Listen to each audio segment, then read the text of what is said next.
So we have Hunter saying he will sit down. We had Kevin Morris yesterday, of course, his sugar daddy, giving a transcribed interview to the House Oversight, where he says, yes, I met him at a campaign event for Joe Biden. I've given him $5 million, and I got access after doing just that. Your take on where things stand with Hunter Biden. Do you think this is a defining moment of where this impeachment inquiry goes next into Joe Biden? Well, the house of cards seems to be falling right now. I mean, Hunter Biden is a common criminal. Actually, it's quite complex of all of the different crimes he's committed. Guy doesn't pay his taxes. He's selling his finger paints for $500,000. He doesn't want to show up and answer questions in a subpoena. Sounds like he's changing his mind on that. I mean, if the Trumps did any of this, they would be locked up right now. And so I do think that the steady drumbeat of problems for the Bidens are mounting. And I think that we're going to start seeing some big action on this level. I think it's really obvious to even the regular person that there's been a selling of influence where Biden, the Biden name was being sold, the Biden brand, as they say, and a lot of other hijinks between the Bidens. So I'm looking forward to seeing what happens in that subpoena and that questioning and where this goes. Yes, and when we speak about the weaponization of the government, is a big revelation when it comes to Fani Willis down in Fulton County. Republican Governor Brian Kemp called the misconduct allegations troubling. But of course, he's in Davos when he's saying these comments. And Kari, we also know Judge Scott McAfee is now calling Fani Willis herself to testify into a hearing about the allegations of misconduct. She's paying a prosecutor, a married man that had no experience, almost $700,000 of taxpayer monies, who reportedly was also at the White House.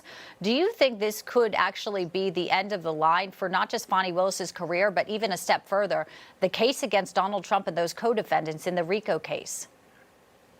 This is proof the case against Donald Trump is a witch hunt made up by an angry woman who ran and trying to get her name out there.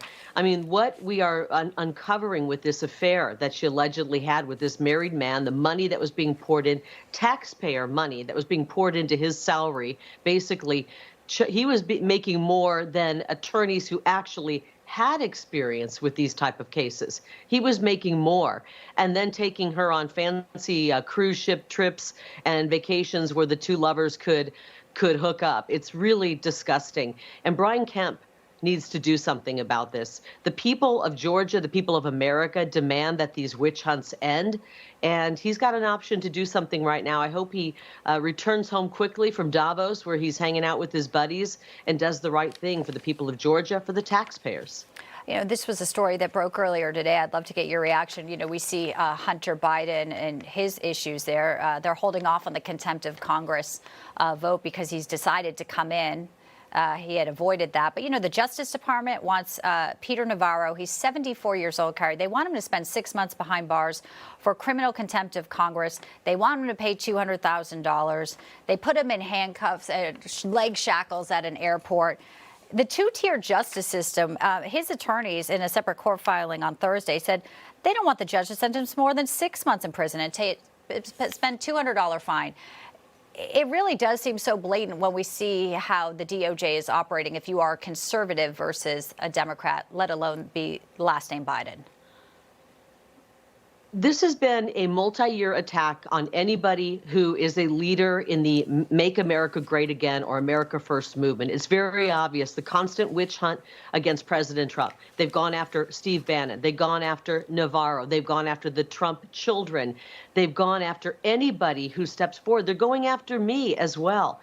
This is trying to send a message to the American people. If you're going to support putting this country first, and the man that you see on the screen, the great President Donald J. Trump, we will come after you. And President Trump says it all the time. They're not after me. I'm just standing in the way. They're really after you. The American people support President Trump because he supports this great country. And this is just the weaponization of the justice system at every level, tyrannical lawfare going after great patriotic people like Peter Navarro. It's disgusting what's happening, and the American people need to stand up, speak out against it, because they really, truly are coming for all of us.